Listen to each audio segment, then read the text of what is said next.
चेदेवं देवो न खलु मुषलस्पन्दितुमपि अनस्त्वामाराध्यां हरिहरविरिञ्चादिभिरपि प्रणन्तुं स्तोतुं वा कथमकृतपुण्यः प्रभवति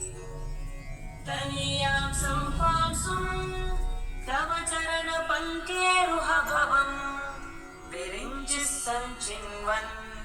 विरचयति लोकानविकलम् वहत्येनं शौरिः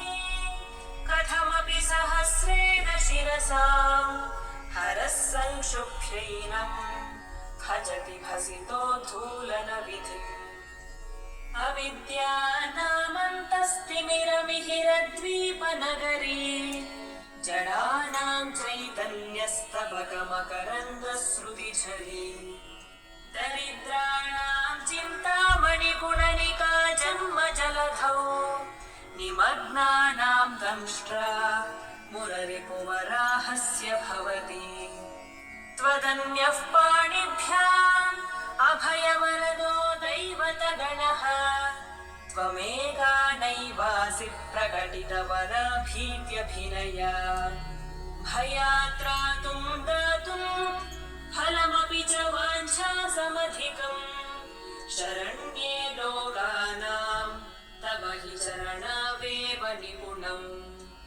हरिस्त्वामाराध्य प्रणतजनसौभाग्यजननीं पुराणादि भूत्वा पुररिपुमपि क्षोभमनयत् स्मरोऽपि त्वा नत्वा प्रतिनयनलेह्येन वपुषा मुनीनामभ्यन्तः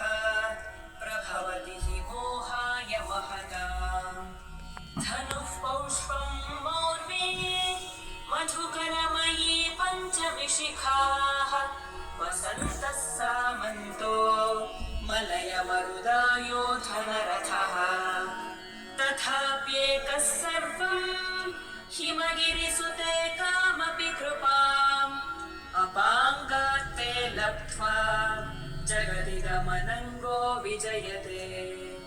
वळत्काञ्चीदामा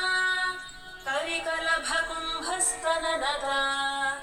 परीक्षीणा मध्ये परिणतशरच्चन्द्रवदना धनुर्बाणान् पाशं शृणिमपि दधाना करतलैः पुरस्तादास्तां नः पुरमथिदुराहो पुरुषिका